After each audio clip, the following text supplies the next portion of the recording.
Mothers day రోజు వాళ్ళు ఏదో మనకు చిన్న గిఫ్ట్ ఇచ్చి మనల్ని సంతోషపెట్టడానికి ప్రయత్నం చేస్తూ ఉంటారు. అలాంటి ప్రయత్నాలు తరచూ జరుగుతూ ఉంటాయి. ఫ్రెండ్షిప్ డే అలాగ అన్ని విధాలుగా ఎవరినో ఒకరిని సంతోషపెట్టడానికి మానవుడు ప్రయత్నం చేస్తూనే ఉంటాడు. ఉదాహరణకు అక్క వాళ్ళు ఏం చేశారు, వాళ్ళ అబ్బాయిని సంతోషపెట్టడానికి కారు ఇప్పించారు కదా. సంతోషపెట్టారు. వాళ్ళకి ఎన్ని కష్టాలున్నా వాళ్ళు దిగమింగుకుంటూ వాళ్ళు కష్టాన్ని పడుతూ పిల్లల్ని సంతోషంగా చూడాలనే ఆశతోని వాళ్ళు ఏదో ఒకటి చేసి వాళ్ళని సంతోషపెడతా ఉంటారు. అయితే ఇలాంటి సంతోషంలో మనం ఏం చేస్తున్నామంటే ఇతరుల ఇష్టాన్ని మనం గ్రహించి వారిని సంతోషపడతా ఉన్నాం. అంటే ఇతరుల ఇష్టాన్ని ఏ విధంగా మనం గ్రహిస్తున్నామంటే వారితో మనము సహజీవనం అంటే కలిసి ఉంటున్నాము, కలిసి బ్రతుకుతున్నాము కనుక మనం ఏం చేస్తున్నామంటే వారికి ఏది ఇష్టమో మనం గ్రహిస్తున్నాం కదా. మన పిల్లల్ని మనం చిన్నప్పటి నుంచి మనం పెంచినాం కాబట్టి వారికి ఏది ఇష్టమో మనకు తెలుసు. మనము వాళ్ళతో వారిని పెంచుతూ వాళ్ళతో మనం ఉంటున్నాం కాబట్టి మన ఇష్టం పిల్లలకు తెలుసు. కాబట్టికి వాళ్ళు ఏం చేస్తారంటే మనకు ఇష్టమైన వాటిని వారు ఇచ్చి మనల్ని సంతోషపడతా ఉంటారు. మనం వాళ్ళకి ఇష్టమైన వాటిని ఇచ్చి మనం వాళ్ళని సంతోషపడతా ఉంటాం. అలాగే బ్రతుకుచున్నటువంటి ప్రతి ఒక్కరము మనం అందరం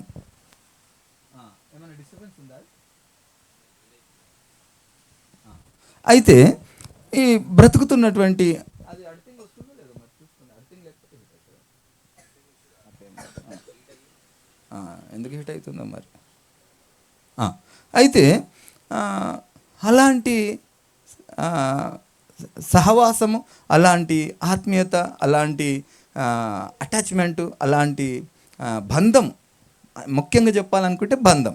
ఆ బంధంతోనే మనకేం తెలుస్తుంది, వారి యొక్క ఇష్టాలు అయిష్టాలు తెలుస్తున్నాయి. కనుక మనం ఏం చేస్తున్నామంటే వారి ఇష్టాలను మనం తెలుసుకొని మనం వారిని సంతోషపెడుతున్నాం. కానీ మనకు ప్రధానమైనటువంటి బంధం ఒకరితో ఉంది కదా. ప్రధానమైనటువంటి బంధం ప్రతి ఒక్కరితో కలిగినటువంటి బంధం, అందరితో ఉన్నటువంటి బంధం. ఇప్పుడు నాకు అక్క అవుతుంది, జయరాజ్ బావకి భార్య అవుతుంది, ముద్దుకు తల్లి అవుతుంది. కానీ ఇలాంటి రిలేషన్ కాకుండా అందరికి ఒకే ఒక రిలేషన్, అందరికీ తండ్రి ఆయన కదా. మనమందరం ఆయనకు పిల్లలము. కానీ ఇంతమందిమి ఆ తండ్రికి ఒక్కరోజు కూడా ఫాదర్స్ డే చేయం మనం. హల్లెలూయా.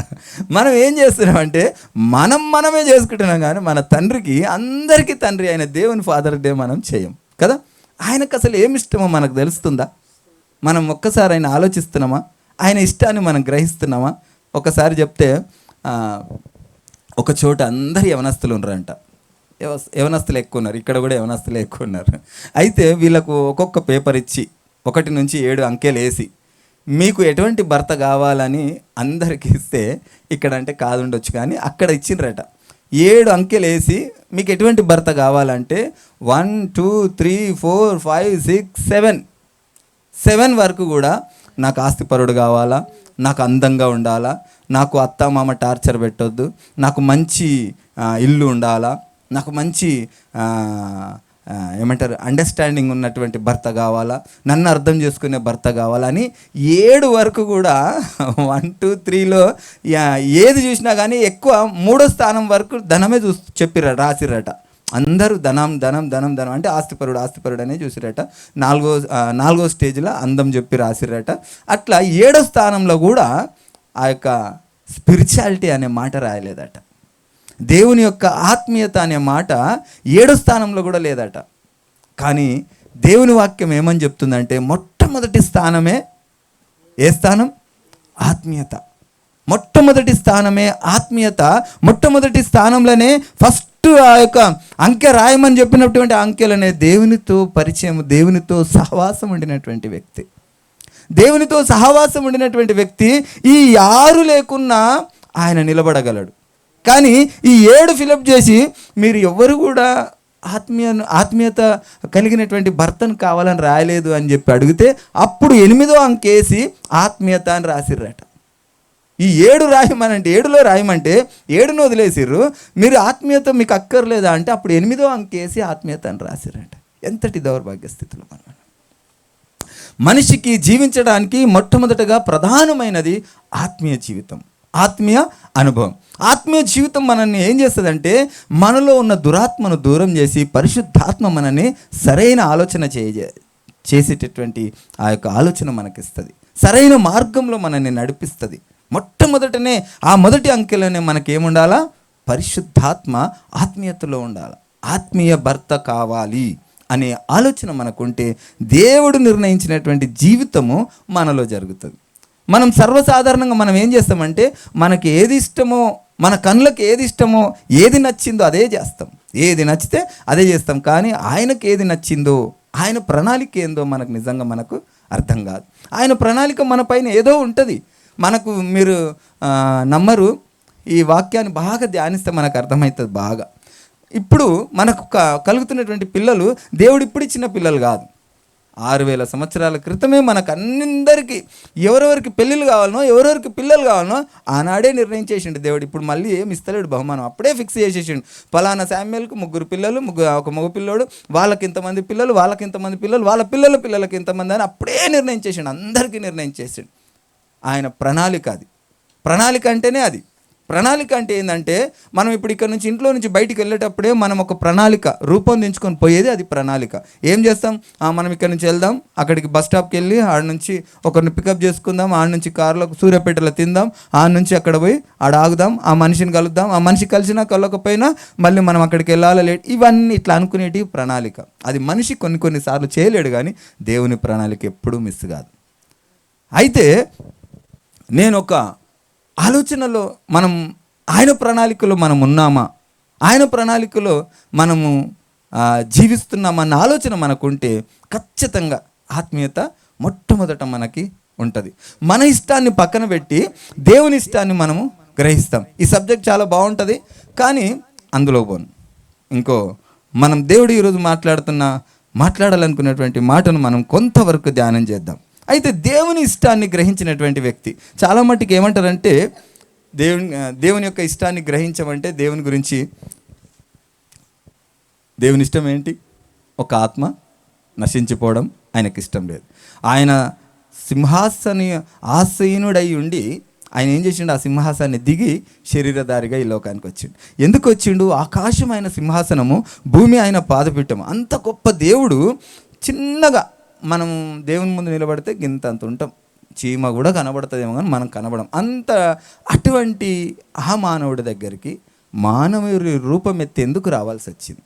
ఆ తల్లి అసలుకు చాలామంది ఏమంటారంటే మనిషి జన్మ దౌర్భాగ్యమైన జన్మ అనుకుంటారు. కానీ ఈ కడుపులో స్త్రీని చాలామంది ఏమంటారంటే తక్కువ చూపు, అన్ని మత గ్రంథాలలో తక్కువ చూపు చూసింటారు. కానీ యేసు ప్రభుల వారు ఎక్కడ కూడా స్త్రీకి పీఠం వేయలేదు, సంఘంలో మాట్లాడే అవకాశం ఇవ్వలేదు, అన్ని విధంగా మాట్లాడుతూ ఉంటారు. కానీ దేవుడు ఎంతటి పీఠ వేసిండంటే తల్లి కడుపులనే దేవుడు వచ్చి 9 నెలలు ఉన్నాడు. ఎంత గొప్ప భాగ్యం ఇచ్చిండు స్త్రీకి కదా! దేవుడే తల్లి గర్భంలో ఉన్నాడు.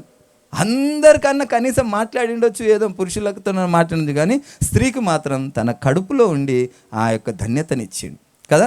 మళ్ళా వ్యభిచారం చేసినటువంటి స్త్రీని ఏమన్నాడు? అమ్మా, నిన్నెవరు శిక్షించలేదా? ఇక మీదట అది చెయ్యకు అన్నాడు. అమ్మా అన్నాడు.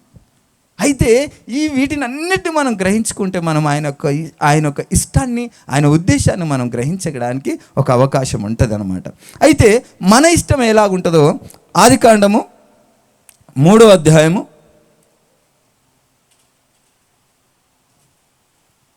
6వ వచనం త్వరగా తీసి చదవండి అమ్మా. ఎవరైనా చదవగలిగిన వాళ్ళు మైక్ పెట్టుకొని చదివితే వీడియోలో వినబడిన వాళ్ళకి కూడా కాస్త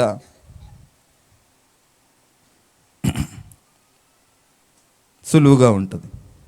ఆదికాండం 3వ అధ్యాయం 6వ వచనం.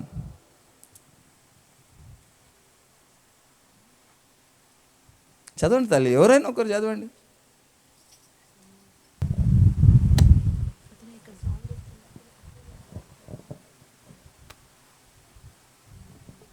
స్త్రీ ఆ వృక్షము ఆహారమునకు మంచిదనియో, కనులకు అందమైనదనియో, వివేకమిచ్చు రమ్యమైనదనియో. చాలా చిన్న ప్రార్థన చేసుకుందాం. స్తోత్రం ప్రభువా, పరిశుద్ధుడా, సర్వోన్నతుడా, సర్వశక్తిమంతుడా, నమ్మదగిన నా దేవానికి వందనాలు. అయ్యా, మేము ఈ లోకానికి వచ్చిందే మేము తిరిగి రమ్మని మమ్మల్ని సృష్టించినప్పుడే చెప్పావు. నరులారా తిరిగి రండి అన్నావు. నిజంగా మీ సన్నిధికి రావాల్సిన వారమై ఉన్నాం. మరణం కొరకు మేము భయపడక మీ సన్నిధికి రావాల్సినటువంటి ఆ యొక్క మాటను గుర్తుంచుకొని మీ సన్నిధికి రావాలన్న తపన, ఆశ, ఆసక్తితో నాయన రావడానికి అక్కడ మాకు కావలసినటువంటి ఆ నిత్య నివాసముకు అవసరమైన వాటిని సంపాదించుకునే జ్ఞానము మాకు దయచేయమని, అయ్యాటి జ్ఞానము కొరకు నాయన మేము కనిపెట్టుకొని చుండగా వాక్యము చేత మమ్మల్ని బలపరిచి స్థిరపరచమని నజరేయుడైన యేసయ్య మీ నామమును అడిగి వేడుకొంచున్నాము తండ్రి, ఆమేన్. ఇక్కడ ఏమంటారంటే, స్త్రీ ఆ వృక్షము ఆహారమునకు మంచిదియు కన్నులకు అందమైనదియు. అయితే మన కన్నులకు నచ్చినవన్నీ కూడా అందంగానే కనబడతాయి. అందమైన వాటినే మనం తెచ్చుకుంటూ ఉంటాం. కానీ అందం వెనుక ఎంత పెద్ద మోసం దాగి ఉంటుందో మనం గ్రహించాలి. ఈ మన కన్నులకు అందమైనవి ఏమవుతాయి? దేవునికి ఎడబాటు చేస్తాయి. మన కన్నులకు అందమైన వాటివి ఏమవుతాయి అంటే దేవునికి మనకు దూరమును చేస్తాయి. కనుక మనకు అందమైన వాటిని మనం లక్ష్య పెట్టకూడదు, మనకి ఇష్టమైన వాటిని లక్ష్య పెట్టకూడదు. నేనేం చేసినానంటే, నా జీవితం 2 భాగాలుగా ఉన్నాయి. ఒకటి రామ్నగర్, రెండోది దమ్మాయిగూడ, అంబేద్కర్ నగర్.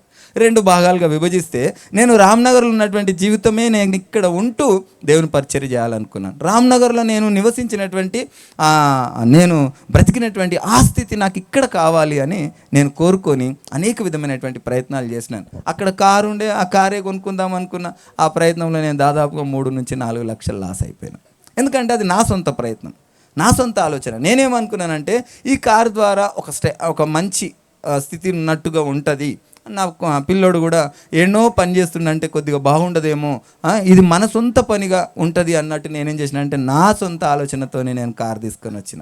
అప్పుడు ఏమైందంటే నా కొడుకు చేయలేకపోయాడు ఆ పని. అది నా ఇష్టం కనుక, అది దేవుని ఉద్దేశం కాదు కనుక ఆ పని వాడు చేయలేకపోయాడు. కనుక అది ఏమైంది, నాకు నష్టం తెచ్చిపెట్టింది. అది లాస్ట్కి ఏమైంది, అది కొలాప్స్ అయిపోయింది. దేవుని ప్రణాళిక వేరేగా ఉంటుంది, దేవుని ఉద్దేశం వేరేగా ఉంటుంది. కానీ మన ఆలోచన మాత్రం ఎట్లుంటుంది, కన్నులకు అందమైనదిగా ఉంటుంది. మనం కన్నులకు అందమైనదే చూస్తాం. మన మనసుకు తృప్తి కలిగించింది, నెమ్మది కలిగించింది, హోదాను కలిగించేదే మనం చూస్తూ ఉంటాం. కానీ దేవునికి అది ఇష్టం కాదు, ఆయన ప్రణాళిక అది కాదని ఆయన దేవుడు మనతో మాట్లాడుతూ ఉన్నాడు. రూతును నయోమిని చూసుకుంటే, రూతు నయం ఎవరు, అత్తవరు,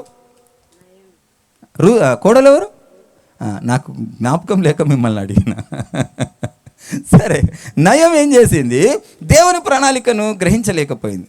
దేవుని ప్రణాళిక ఏమైంది, ఎక్కడ ఉండాలి దేవుని ప్రణాళిక? ఆమె ఉన్న స్థానంలో ఉండాలి.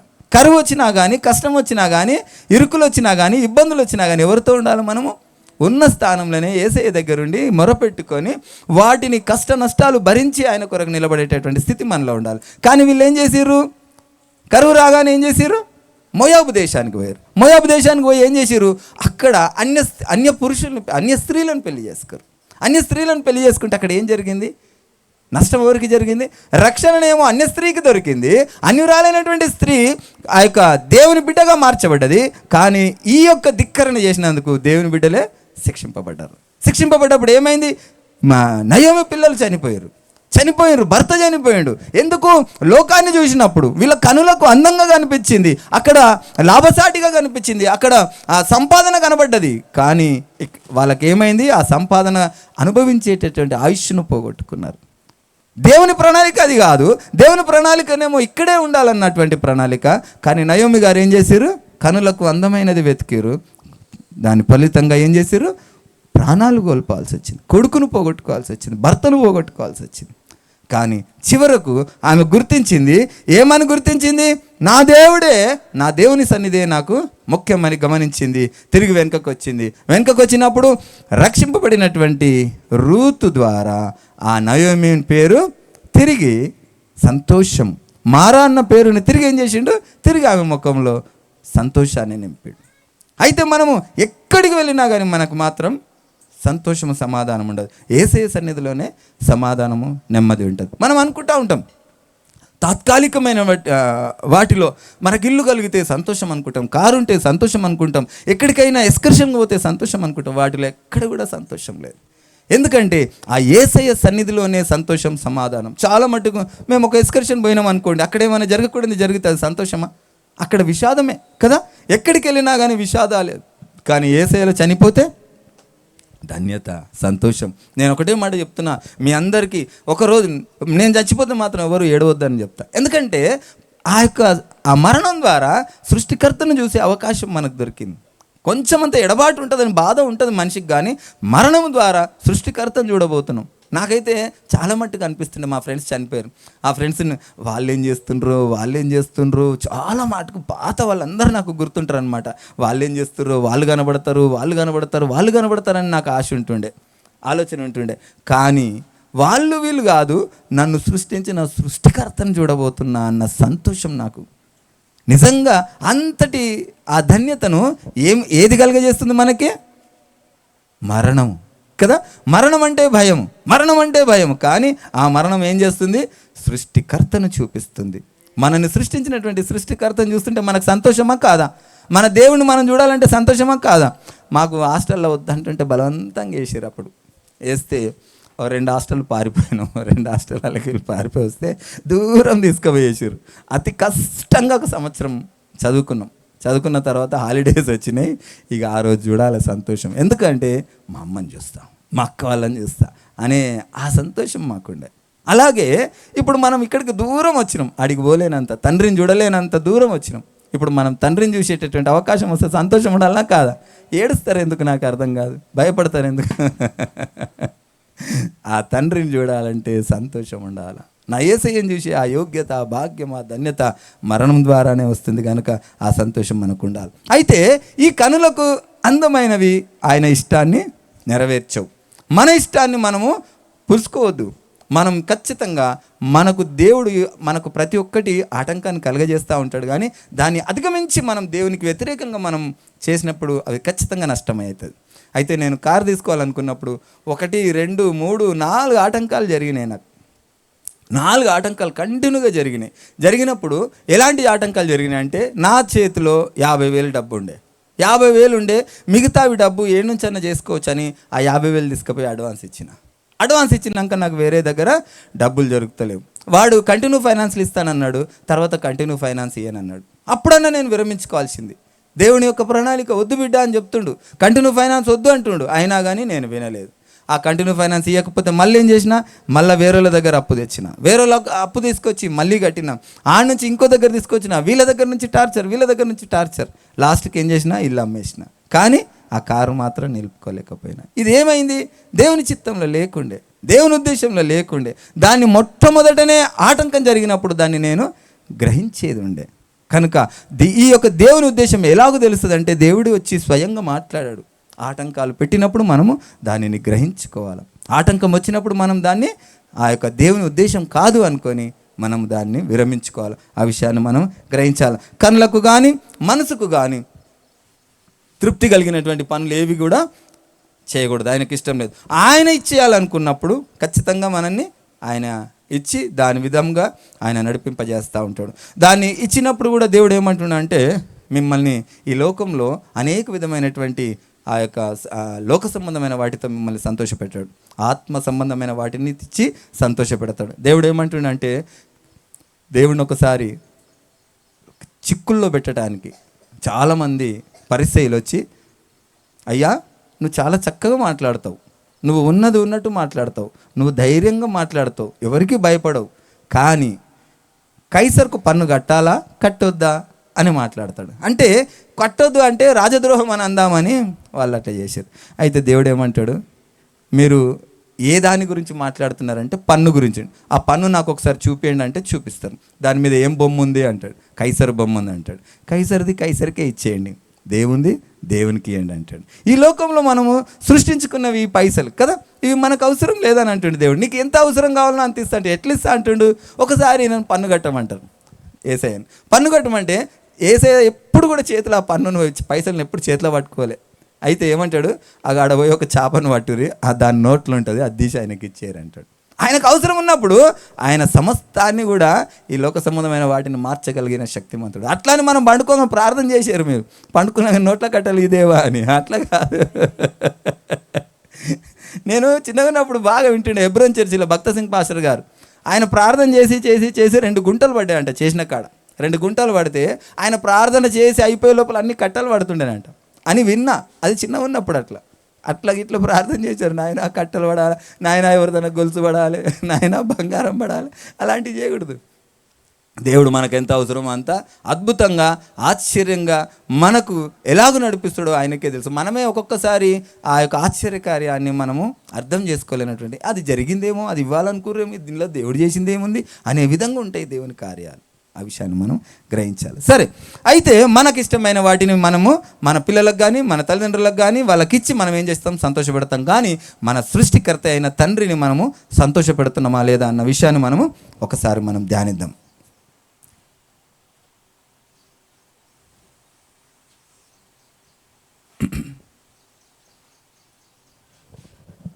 ఎహెచ్కేలు 18:23 త్వరగా చేయండి తల్లి, సమయం అయిపోతున్నట్టు.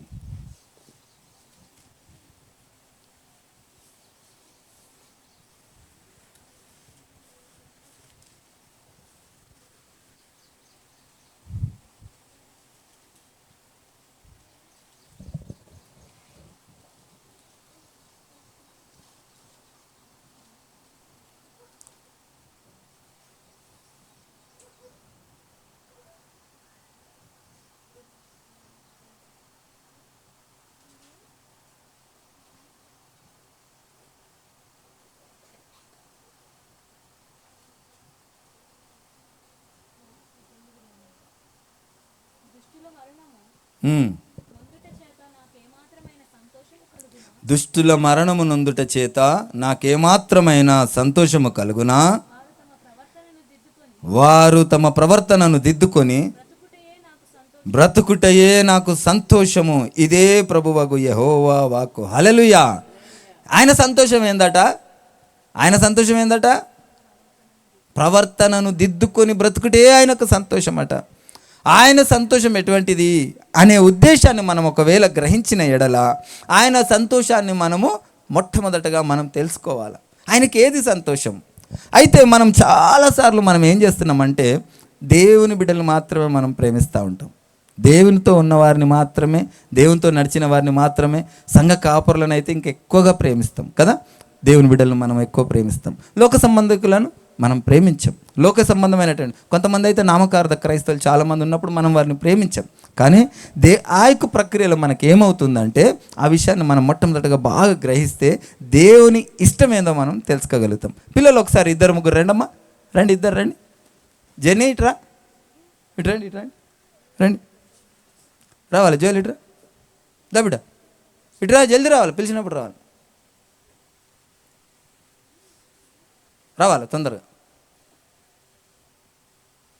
రా బిడ్డ, తొందరగా నడవలేకపోతుందమ్మా. అయితే ఇప్పుడు ఒక ఇద్దరు ఉంటారు. నేను ఒక యజమానిని అనుకోండి, ఇక్కడ ఒక యజమాని అనుకోండి. ఈ ఇద్దరు యజమానిలో వీళ్ళు ఉన్నారు 3. ఈ 3లో ఈవిడ ప్రేమతోటి వీళ్ళని పిలుచుకోవడానికి ఈవిడ ట్రై చేస్తుంది. నేనేం చేస్తున్నా, వీళ్ళకు కావాల్సినవన్నీ ఇచ్చి వీళ్ళను నేను లాక్కోవాలని నేను ట్రై చేస్తున్నా. అయితే ఈ ఇద్దరిలో ఒకటి దైవాత్మ, రెండవది దురాత్మ.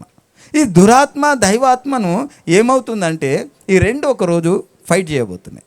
దురాత్మలు దేవుని ఆత్మలు ఒకరోజు ఫైట్ చేయబోతున్నాయి. ఈ రెండు ఫైట్ చేయబోయేటప్పటికీ ఈ సైన్యం అనేది మాత్రం నీకెంతమంది సైన్యం, నాకెంతమంది సైన్యం అని ఆ యొక్క ఏమంటారు దాన్ని, సైన్యం కొరకు చేస్తున్నటువంటి ప్రయత్నాలు. అయితే ఈ ప్రయత్నంలో అపవాదికి ఎంతమంది సైన్యం, దేవునికి ఎంతమంది సైన్యం అనేదే ప్రశ్న ఇక్కడ. అయితే అపవాది ఏం చేస్తాడంటే వీళ్ళను సంతోషపెట్టడానికి అనేక విధమైనటువంటి లోక సంబంధమైన సంతోషాలు, అమ్మాయిలే కావచ్చు, లేకుంటే సినిమాలే కావచ్చు, ధనమే కావచ్చు, కార్లే కావచ్చు, బంగ్లాలే కావచ్చు, ఇవన్నీ ఇచ్చి వీళ్ళని సంతోషపెట్టి దేవునికి దూరం చేయాలని ఆ యొక్క అపవాది పని.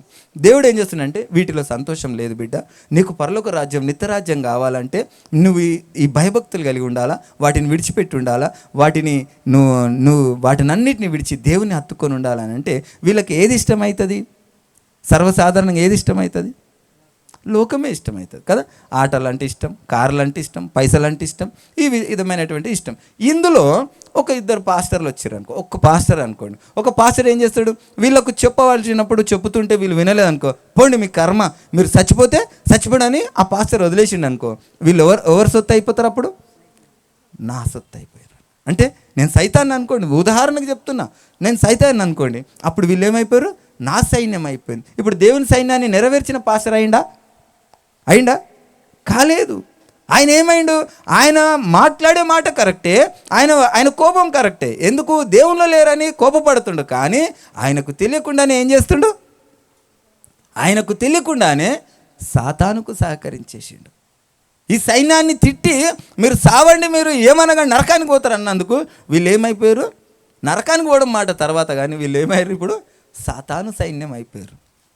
మనకు తెలియకుండానే మనం ఏం చేస్తున్నాము? సాతాను సైన్యంగా మార్చేస్తున్నాం. మనము ఎవరినైనా పోనీ నీ కర్మ అనుకుని అన్నం అనుకో, వాళ్ళు ఏమైపోతారు? తెలియకుండానే వాళ్ళ కర్మ పక్కన పెడితే వాళ్ళను సైతాను సైన్యంగా మనం మారుస్తూ ఉన్నాం. కనుక ఆ విషయాన్ని మనం గ్రహించాలి. మనకు తెలియకుండానే మనం సాతానికి పని చేస్తున్నామా? మనము చచ్చేంత మటుకు కూడా ఓపికతో, ప్రేమతో, దయతో, కరుణతో వాళ్ళను మనం చచ్చిపోతూ కూడా, అయ్యా యేసయ్య దగ్గరికి రండి. చచ్చిపోతున్నప్పుడు కూడా ఆయన యొక్క తలకిందులుగా వేసినటువంటి పేతురును కూడా ఆ యొక్క చనిపోతుంటే కూడా, అయ్యా యేసయ్యని నమ్ముకోండి, యేసయ్యని నమ్ముకోండి అని చెప్తున్నాడంట సువార్త. ఆయనను నమ్ముకోండి అని చెప్పినందుకే సిలువ వేసారు, కానీ సిలువ మీద ఉండి కూడా ఆయన ఏమని చెప్తున్నాడంట? యేసయ్యని నమ్ముకోండి అని చెప్తున్నాడంట. ఆయనను తోలు వదిలిచినటువంటి ఆయన పేరు ఏం పేరు? బర్తలోమై. ఆయనను బతుకున్నప్పుడే తోలు వదిలేరట. కత్తితోని తోలు తీసేస్తుంటే, యేసయ్యని నమ్ముకోండి అయ్యా, నా మరణం పోయినా పర్లేదు, నా ప్రాణం పోయినా పర్లేదు, నన్ను చేశారు, కానీ మీరు దయచేసి ఆ యేసయ్యను తెలుసుకోండి అయ్యా అన్నాడంట. ఎందుకు? అపవాది సైన్యంగా వీళ్ళు మార్చబడకూడదని. మనం ఏమనుకుంటామంటే, మనకు కోపం తెప్పించి మన మీద ఏదన్నా ఒక మాట మాట్లాడగా మనం వీళ్ళు నాశనం అయిపోతారు, దేవుని ఉగ్రత వీళ్ళ మీదకి వస్తుంది, దేవుని బిడ్డతో పెట్టుకోండి నా అంటారు. కానీ ఆ విషయంలో ఏమవుతున్నాం? మనకు తెలియకుండానే సాతాని పని చేసిన వారం అవుతున్నాం. మన ప్రాణం ఉన్నంత మటుకు, మన ప్రాణం పోయేంత మటుకు కూడా మనము మన ప్రేమను చూపమనే దేవుడు చెప్తా ఉన్నాడు. దేవుడు ఎలాంటి మనకు ప్రక్రియ ఆలోచన చూపించినంటే, కొన్ని దేవుడు మాట్లాడిన మాటలు ఆయన ఎవరికో మాట్లాడిన మాటలు కాదు, మనకు మాదిరి చూపించినటువంటి మాటలు. ఏమంటుండు? వాళ్ళందరూ అలా చేస్తుంటే, తండ్రి వీరేమి చేయుచున్నారు, వీరు ఎరగరు. అలాగా ఎవరికో చెప్తున్న మాట కాదు, ఆయన మనకు నేర్పిస్తున్నటువంటి మాట. మీరు ఇలాగ ఉండాలి బిడ్డ, తండ్రి వీరేం చేయుచున్నారో వీరు ఎరగరు అన్న మాట మీరు మాట్లాడాలా. ఎందుకు ఆ మాట మాట్లాడాలా? మనము ఆయన సైన్యంగా వీళ్ళను మార్చాలా. ఆ ప్రేమ ద్వారా ఆ చేసినటువంటి వాడు ఆలోచిస్తాడు, ఇంతగానం హింసిస్తుంటే వాడు నాకు ఇంకా ఏదో చెప్పాలని చూస్తుండు, వాడు నన్ను ఇంకా ప్రేమిస్తుండు, వాడు నన్ను ఇంకా క్షమిస్తుండు, అసలు ఏంది కథ, ఎవరు ఈయన ఆరాధించేటటువంటి ఆ వ్యక్తి అని వాళ్ళకేమైపోతుంది? అప్పుడు ఆలోచన కలుగుతుంది. అందుకే ఈ శిక్ష చేసిన దాంట్లో ఒక ఆయన నిజంగా ఈయన దైవ కుమారుడే అన్నాడు. అలాంటి ప్రవర్తన మనలో రావాలి. మనలో కోపము, ద్వేషం, ఈర్ష్య, పగ, అహము, అహంకారం అన్నీ విడవబడాలి. మనము చచ్చే వరకు కూడా ఆయన ప్రేమనే మనం చూపిస్తూ ఉండాలి, యేసయ్య ప్రేమనే చూపిస్తూ ఉండాలి. యేసయ్య దగ్గరికే వాళ్ళని తెచ్చే ప్రయత్నం చేయాలి. మనం ఏమాత్రం కూడా కోపముతో గనుక మీ నాశనం మీరు అన్నామో, వాళ్ళు ఏమైపోయారు అన్నట్టు మనం తెలియకుండానే మనం పాస్టర్లమై ఉండొచ్చు, మనం సువార్థకులమై ఉండొచ్చు, మనం దేవుని బిడ్డలమై ఉండొచ్చు, కానీ అపవాది బిడ్డలుగా మార్చబడుతున్న మన సంగతి మనం గ్రహించాలి. ఎవరినైనా నాశనం అయిపోతావు అని అన్నామంటే మనం ఖచ్చితంగా మనం అపవాది బిడ్డలమే, మనం అపవాది సైన్యం మార్చడానికి మనం దోహదపడుతున్న వారమే అని దేవుని వాక్యం తెలియజేస్తా ఉంది. కూర్చోపండి బిడ్డ. ఇక్కడ మనం ఎంత మటుకు దేవుని సైన్యంగా మార్చడానికి మనం ప్రయత్నం చేస్తూ ఉన్నాం. మనము ప్రేమతోటి, కనికరంతోటి, దయతోటి, సహాయముతోటి అందుకే దేవుడు ఏమంటే 2 పూటల భోజనం అంటే ఏం చేయాలట? 1 పూట భోజనం ఇతరులకు ఇవ్వాలి. ఊరికే చెప్తే ఎవరు వింటారు సువార్త? సహాయం లేకుండా ఎవరు సువార్త వినరు. వాళ్ళను వినేటట్టు చేయడం మన బాధ్యత. వాళ్ళ హృదయంలో ఆ వాక్యం పడ్డదా, ఆ ఫలించేటిది ఆయన కార్యం చేస్తూనే ఉంటాడు. ఆయన పని అటైగా ఆయన చేస్తూ ఉంటాడు. అయితే ఇక్కడ దేవునికి ఏమి ఇష్టం అంట? తన ప్రవర్తనను దిద్దుకొని బ్రతుకుటే నాకు సంతోషం అంట. అలాంటి సంతోషాన్ని, మన ప్రవర్తనను మనం దిద్దుకొని ఇతరులను కూడా ఆయన సంతోషపడేటటువంటి పనిని మనము చేయటమే ఆయన సంతోషం. మనం ఏం చేసినా కానీ ఇతరులు పాపంలో నుండి విడిపించడానికి మనం ఏం చేయాలట? ఆయనకు సంతోషం కలిగేటటువంటి పనులు చేయాలట. ఇంకో చోట కూడా ఉంటుంది అదే దాంట్లో 33:11 చూడండి అమ్మా.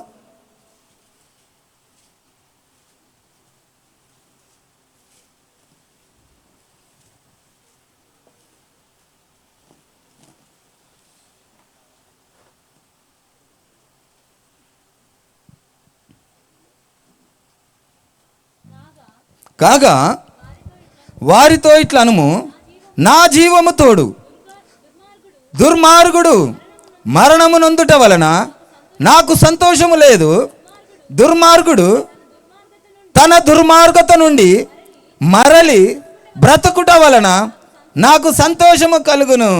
కాబట్టి ఇశ్రాయేలీయులారా, మనసు త్రిప్పుకొనుడి, మీ దుర్మార్గత నుండి మరలి మనసు త్రిప్పుకొనుడి, మీరెందుకు మరణము నొందుదురు? ఇదే ప్రభువగు యెహోవా వాక్కు. ఆయన మనుషులు నశించబోవడం ఆయనకి ఇష్టం లేదు. మనము ఆయన బిడ్డలము కనుక ఇతరులను నశింపజేయడము మనం చూస్తూ వాళ్ళు ఒకరోజు నాశనం అవుతారు, ఒకరోజు చచ్చిపోతారు, ఒకరోజు నరకానికి పోతారు అనే మాట దేవుని బిడ్డలే లక్షణం కాదు. మనం దేవుని బిడ్డలమై ఉండొచ్చు, మనం దేవునితో నడుస్తుండొచ్చు, కానీ దేవుని సైన్యంగా మార్చేటటువంటి ఆ బాధ్యత మన మీద ఉన్నదన్న మాటను మీరు గ్రహించాలి. ఇతరులు వినకపోతే నశించిపోతారు, నరకానికి పోతారన్న మాట మనలో రాకూడదు. ఎందుకంటే మనం పరోక్షంగా అపవాది పని చేసిన వారం అవుతాం. దేవుడు ఏమంటాడు? తండ్రి వీరేమి చేయించున్నారో వీరు ఎరగరు అనే మాట మనకు మాదిరికరంగా చూపించి, అలాంటి మాట మన ప్రవర్తనలో ఉండాలి. మనని హింసించిన, బాధించిన, శిక్షించిన, మన పైన కొండములు చెప్పినా, మన వెనకాల గోతులు తవ్వినా కానీ వారు ఏమి చేయించున్నారో వారు ఎరగరు. కనుక వారిని క్షమించమని దేవుని దగ్గర మొరపెట్టాలి. వారి ఆత్మ రక్షణ కొరకు మనము వారికి మన ప్రేమను చూపాలి. నేను అనేక విధమైనటువంటి కొన్ని ఆ యొక్క ప్రక్రియలు చేసినప్పుడు నాకు జరిగినటువంటి ఆ యొక్క సంఘటనలు చాలా బాధ కలిగించినాయి. నేను ఇతరులకు మేలు చేసినప్పుడు నాకు వాళ్ళు కొన్ని బాధలు కలిగించినప్పుడు నేను ఇంట్లో షేర్ చేసుకున్నప్పుడు మా వాళ్ళు అంటూ ఉంటారు, ఇంకా పోయి చెయ్యి అని. కానీ దేవుని బిడ్డల లక్షణమే అది, దేవుడు చెప్పిన మాటనే అది. మనకు ఈ లోకంలో నిజంగా కొన్ని బాధలు కలుగుతుండొచ్చు, కానీ పరలోకంలో పోయినప్పుడు ఆ ధన్యతను ఆ మోసుకున్నప్పుడు ఆ సంతోషము చెప్పనాతీతమైనది.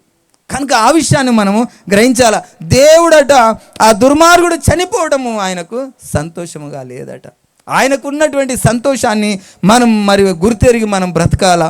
ఆయన సంతోషాన్ని మనము తెలుసుకోవాలా, ఆయన ఇష్టాన్ని మనం తెలుసుకోవాలా. మన కుటుంబాన్ని మనము ఏ చిన్నగా ఏదైనా అయితేనేమో మన కుటుంబంలో ప్రతి ఒక్కరి ఇష్టాన్ని మనం తెలుసుకుంటా ఉన్నాం. వారికి ఏ తిండి ఇష్టమో తిండి పెడతాం, ఏ స్వీట్ ఇష్టమో ఆ స్వీట్ తెస్తాం, ఏ బట్టలు ఇష్టమో ఆ బట్టలు తెస్తాం. అలాంటి ఆలోచన మనం చేస్తాం. దేవునికి ఇష్టమైనది ఏందట? దుర్మార్గుడు నశించిపోవటం ఆయనకి ఇష్టం లేదట. మరి అప్పుడు మనం ఏం చేయాలా? దుర్మార్గుడు నశించిపోకుండా మనము ఆయన సువార్తను ప్రకటించాలి, ఆయన ప్రేమను మనం చూపించాలి. క్రైస్తవులు అంటే జీవితంలో చెప్పుకునేటట్టు ఉండాలి. క్రైస్తవుల వల్ల ఎవరికి కూడా హాని లేదు. దేవుని ఎదుట వచ్చిన ప్రతి బిడ్డ ఇతరులను ప్రేమించేవాడు, ఇతరులను రక్షించేవాడు, ఇతరులకు సువార్త ప్రకటించేవాడు, ఇతరులకు మేలు చేసేవాడు. మీరు నమ్మరు, చాలామంది నన్ను ఒక ఒపీనియన్ అడుగుతారు ఏదైనా పని చేసినప్పుడు. ఒపీనియన్ కరెక్ట్గా ఉంటుందా లేదా అని. నన్ను ఒక వ్యక్తి ఏమన్నాడంటే ట్రబుల్ షూటర్ అన్నాడు. ట్రబుల్ షూటర్ అంటే ఏంది? త్రిబుల్ షూటర్ కాదు, ట్రబుల్ షూటర్ అట. ట్రబుల్ షూటర్ అంటే చెప్పాలా? ట్రబుల్ షూటర్ అంటే ఏంది? లాస్ట్ బెంచ్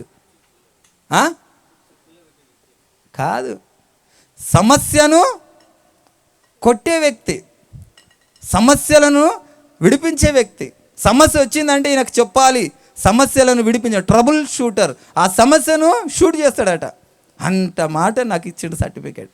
అంటే ఏ సమస్య వచ్చినా వాళ్ళకు ఒక గైడెన్స్ ఇస్తుంటే, మంచి గైడెన్స్, ఇది ఇలా చేయండి, ఇది ఇలా చేయండి, ఇది ఇలా చేయండి.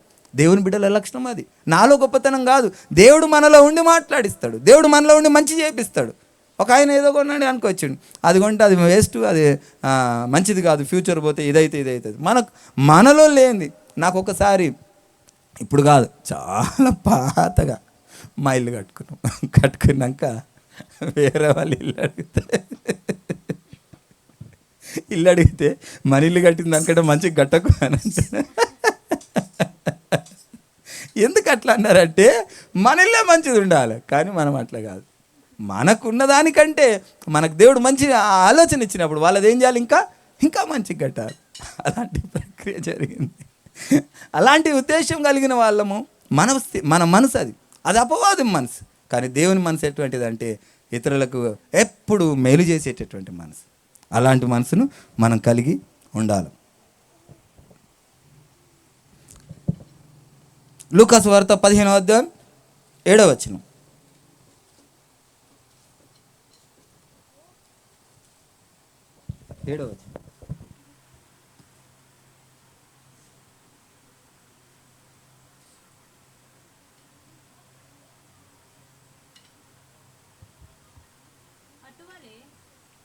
అటువలే మారు మనసు అక్కరలేని 99 మంది నీతిమంతుల విషయమై కలుగు సంతోషము కంటే మారు మనసు పొందు ఒక్క పాపి విషయమై పరలోకమందు ఎక్కువ సంతోషము కలుగును. హల్లెలూయా, హల్లెలూయా. ఇక్కడ 99 మంది మనం ఉండొచ్చు, దేవుని కనపరిచే వారు ఉండొచ్చు, దేవుని స్తుతించే వారు ఉండొచ్చు, దేవుణ్ణి ఆరాధించే వాళ్ళమై ఉండొచ్చు. కానీ దేవునికంట ఈ యొక్క మంది నుంచి ఆయనకు సంతోషం లేదట. ఎక్కడ సంతోషం కలుగుతుందట? ఒక్క ఆత్మ రక్షణ పొందితే, అంటే నశించిపోతున్న వాడు రక్షింపబడితే, అపవాది సైన్యం నుంచి దేవుని సైన్యంగా మార్చబడితే ఆయనకు ఎక్కువ సంతోషం కలుగుతుందట. మనము ఒక్క ఆత్మకైనా మనము సువార్త ప్రకటిస్తున్నామా? ఒక్క ఆత్మకైనా మనము రక్షణ కొరకు మనము అసలు మీ నోట్లలో యేసు ప్రభుల వారి గురించి ఏమైనా 2 మాటలు ఒక రోజులో వెళ్తాయా? ఒక్కసారి ఆలోచించుకోండి. అవకాశం మీకు అసలు దొరుకుతుందా? అలాంటి అవకాశాన్ని మీరు క్రియేట్ చేసుకుంటారా? నిన్న ఒక ఆవిడ ఎక్కింది, వాళ్ళు బ్రాహ్మణ్స్. ఎక్కుతూనే మాట్లాడుతూ నాకు చాలా మటుకు వాళ్ళే తరచుగా తగులుతూ ఉంటారు. మాట్లాడుకుంటూ ఏం చేశారంటే, వాళ్ళు కాశీ వాళ్ళట, వాళ్ళ అమ్మ నాన్న వాళ్ళు ఇక్కడ ఉంటారు. కాశీకి కన్యాదానం చేస్తే పుణ్యమని కాశీకి ఇచ్చిరట. వాళ్ళు రాచి రంపాల పెట్టిరట. అక్కడ రాచి రంపాల పెట్టి ఈమెకు కొడుకు పుడితే కొడుకు నోట్లో ముక్కులో మట్టేసేసి పొలంలో బండబెట్టిరట. చిన్నగా 4 ఏళ్ళ 5 ఏళ్ళ పిల్లోడు చచ్చిపోవాలని, ఆస్తి పంచేయాల్సి వస్తుందని. అయితే ఎవరో చూసి ఆ గ్రామస్తులు తీసుకుపోయి అంతా క్లీన్ చేసి హాస్పిటల్ తీసుకెళ్తే బతికిండంట. వాళ్ళ అత్త చూసి, మీ బావ వాళ్ళు తోడుకోడలు మిమ్మల్ని చంపేస్తారు ఇక్కడ ఉంటే, మీరు మీ అమ్మగారింటి దగ్గర వెళ్ళి బతకండి అని వాళ్ళ కొడుకుని పిలిచి చెప్పిందట. అయ్యా నువ్వు వెళ్ళు, నువ్వు అక్కడ బ్రతుకు, ఇక్కడ చేసేది ఏదో అక్కడ చేయి అని చెప్పిందంట. వాళ్ళు ఇక్కడికి వచ్చేసి 30 ఏళ్ళు అవుతుందంట. మొత్తం వాళ్ళ అత్త చనిపోయిందంట, వాళ్ళ మామ చనిపోయారంట. 10 ఎకరాల ల్యాండ్ కాశీలో, 5 ఎకరాలు వీళ్ళకి రావాలా, ఆస్తి పంచుకోవడానికి పోతుంటే మీరు ఇక్కడికి వస్తే బాయిలో దోషేస్తా అంటారంట. వాళ్ళు అంతటి దౌర్భాగ్యమైనటువంటి మూర్ఖ స్వభావంలో ఉన్నారు. ఆస్తుల కొరకు, అంతస్తుల కొరకు. వాళ్ళకు మెల్లగా చెప్పిన, దేవుడు మేలు చేస్తాడమ్మా, నువ్వు ప్రార్థన చేయి.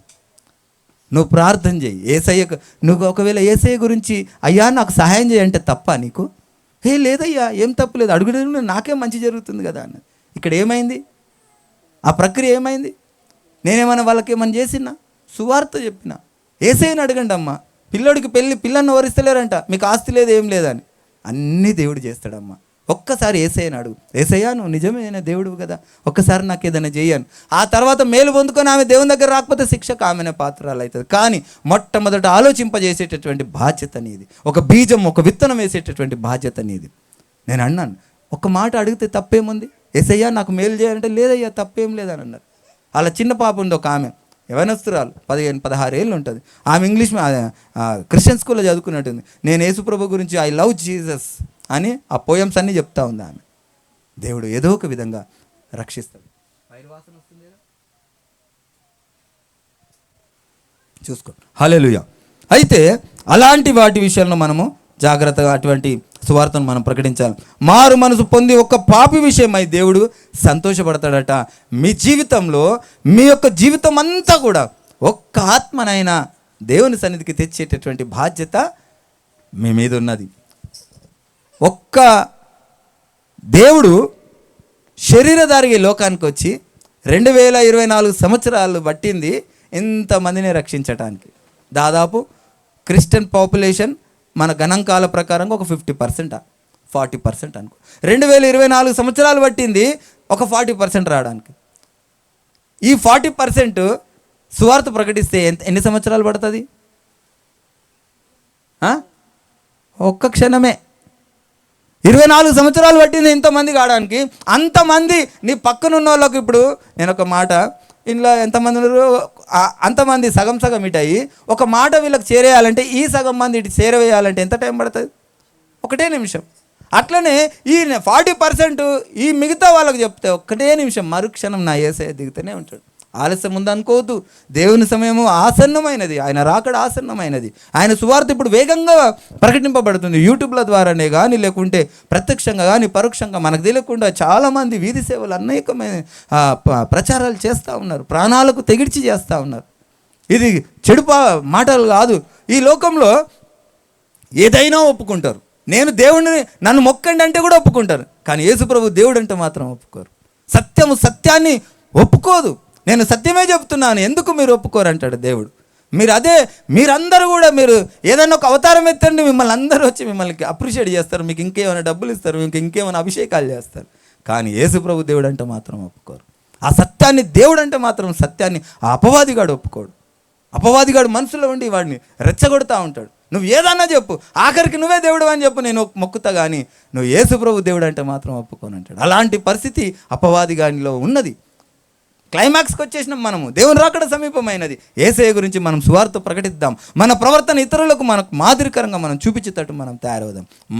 మన నోట్లో హృదయం నిండిన దాన్ని బట్టే నోరు మాట్లాడుతుందంట. మరి మన హృదయంలో ఏముండాలి? ఇప్పుడు వాక్యం అనేది నిండి ఉండాలి. నిండి ఉంటేనే కదా మాటలు వస్తాయి, నిండి ఉంటేనే కదా సువార్త ప్రకటించడానికి అవుతుంది. ఫస్ట్ మన హృదయాన్ని మనం నింపుకోవాలా. మనం కుండ తీసుకుపోయి ఎవరికైనా నీళ్ళు ఇవ్వాలంటే కుండ తీసుకుపోయి ఫస్ట్ ఏం చేయాలా? నింపుకొచ్చుకోవాలి. నింపుకొని వచ్చినప్పుడే ఎవరికైనా నీళ్ళు ఇవ్వగలుగుతాం. ఆ మన కుండ నింపుకోవాలా. వాక్యం చేత మనము నింపుకోమని దేవుని వాక్యం చెప్తా ఉంది. మొట్టమొదటిగా మనం బాగా నింపుకోవాలి. అయితే దేవుని యొక్క ఉద్దేశాన్ని ఎరిగినటువంటి వారందరూ కూడా ఏమంటారంటే, నీకు పిలుపుందా? దేవుని సువార్త ప్రకటించాలంటే ఏం కావాలట? పిలుపు కావాలట. నిజంగా పిలుపు కావాలని దేవుని వాక్యం చెప్తుందా? నిజంగా పిలిపే ఉండాలని దేవుని వాక్యం చెప్తుందా ఏమో ఒకసారి మనం ఆలోచిద్దాం. దేవుని సువార్త ప్రకటించడానికి పిలుపు అక్కర్లేదు. ఒక మాట చూద్దాం.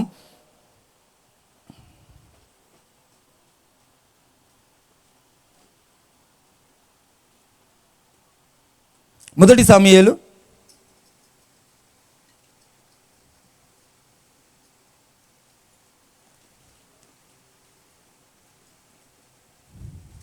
17వ అధ్యాయం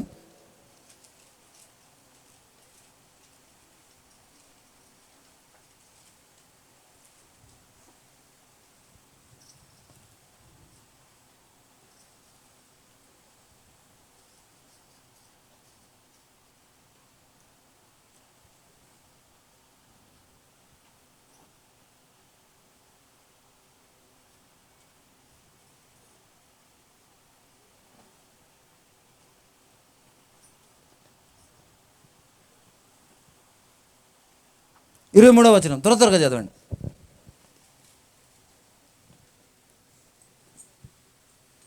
త్వరగా చదవండి.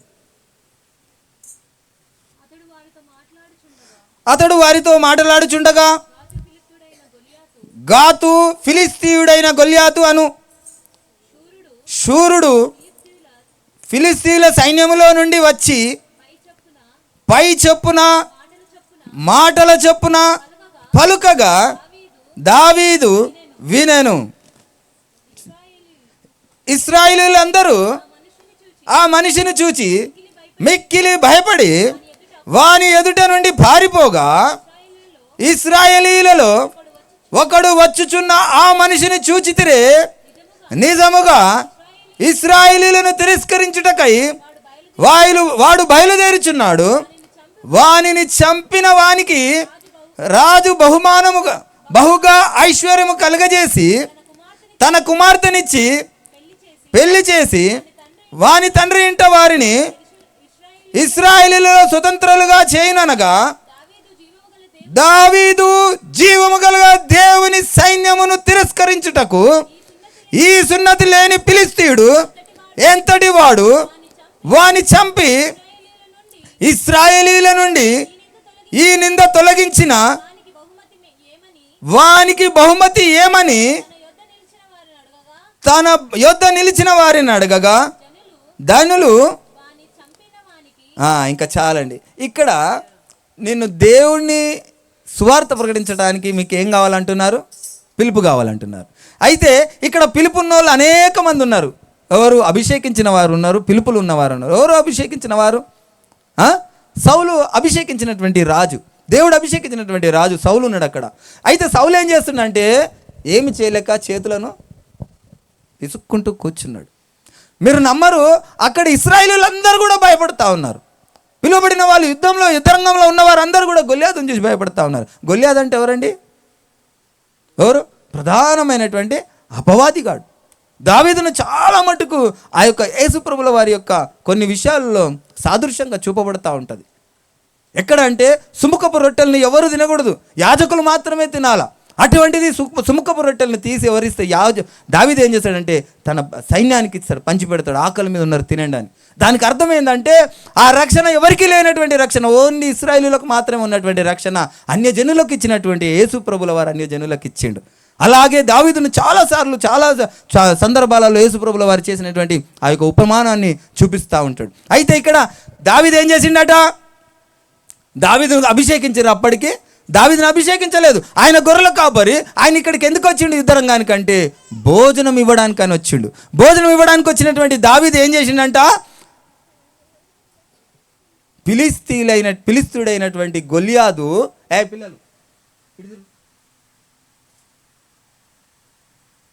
ఫిలిస్తీయుడైనటువంటి గొల్యాదు సవాల్ చేస్తూ ఉన్నాడు. ఏమనంటే ఆ యొక్క అపవాదిగాడు సవాల్ చేస్తూ ఉన్నాడు, మీలో చేతనైన వాడు రండి అని. అయితే ఈ మాట ఏమైందంట? దావీదు విన్నాడట. కేవలం ఈ మాట విన్నాడట. ఆయనకు అభిషేకం లేదు, ఆయనను పిలవలేదు, ఆయనకు యుద్ధానికి సంబంధమే లేదు. కానీ ఏమన్నాడు? జీవము కలిగినటువంటి దేవుణ్ణి ధిక్కరించుట ఈ సున్నతి లేని వాడికి ఎంత ధైర్యం? దేవుని మాటలు ఆ యొక్క అపవాదిగాడు ఎప్పుడైతే ఛాలెంజ్ చేస్తాడో ప్రతి క్రైస్తవుడు కూడా అభిషేకింపబడిన వాడే, విన్నవాడు ప్రతి ఒక్కవాడు ఎక్కడ సువార్త కావాలంటే అక్కడ సువార్త ప్రకటించడానికి అర్హుడే దేవుని వాక్యం ఉన్నవాడు. దావీదు ఇశ్రాయేలుడైండు, ఆయనకు అభిషేకం లేకున్నా కానీ పిలువ లేకున్నా కానీ ఆయన పోయి యుద్ధం చేసిండు. అలాగే నువ్వు విన్నటువంటి ప్రతి ఒక్కరు కూడా పిలవాల్సినటువంటి అవసరం లేదు. ప్రతి ఒక్కరు కూడా సువార్త ప్రకటించడానికి ప్రకటింపబద్ధులమై ఉన్నాం. మనం యేసయ్య సువార్తను ప్రకటించాల. ఏ ఒక్క ఆత్మ నశించిపోవడం ఆయనకి ఇష్టం లేదు అంటుండే ఆయన. ఆయన ఒక ఆత్మ, ఒక పాపి రక్షింపబడితే పరలోకమందు సంబరాలు జరుగుతాయట. మరి మనము అటువంటి సంబరంలో ఆయనకిష్టమైనటువంటి ఆ సెలబ్రేషన్లు మనం చేస్తున్నామా అన్న విషయాన్ని మనం గ్రహించాలి. మనము తల్లిదండ్రులను పిల్లలను సంతోషపెడతా ఉన్నాం. తల్లిదండ్రులకు ఫాదర్స్ డే చేస్తున్నాం, తల్లికి మదర్స్ డే చేస్తున్నాం, పిల్లలకు చిల్డ్రన్స్ డే చేస్తున్నాం. నా తండ్రికి ఏది ఇష్టమో మీరు గ్రహించిర్రా?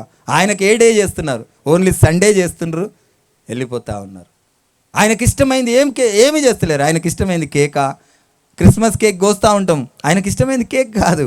ఆయనకి ఇష్టమైంది ఏందట? ఒక పాపి రక్షణ పొందితే ఆయనకి ఇష్టమట. ఒక పాపి రక్షణ పొందితే ఆయనకు ఆనందం అట.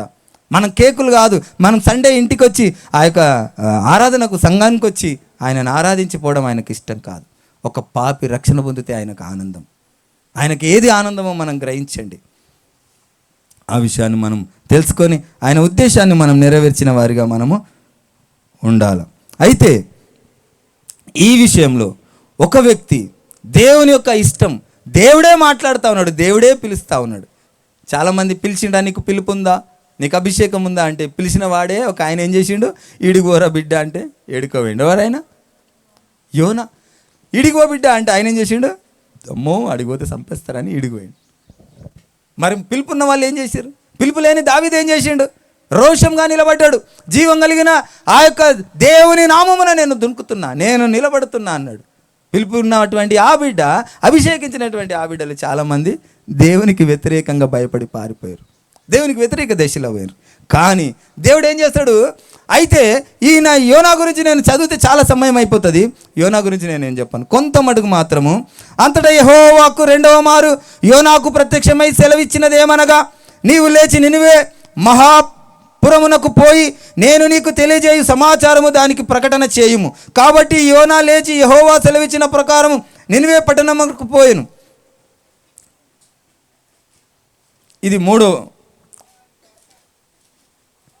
ఇది ఆయన చేప కడుపులో నుండి బయటికి వచ్చిన తర్వాత మాట.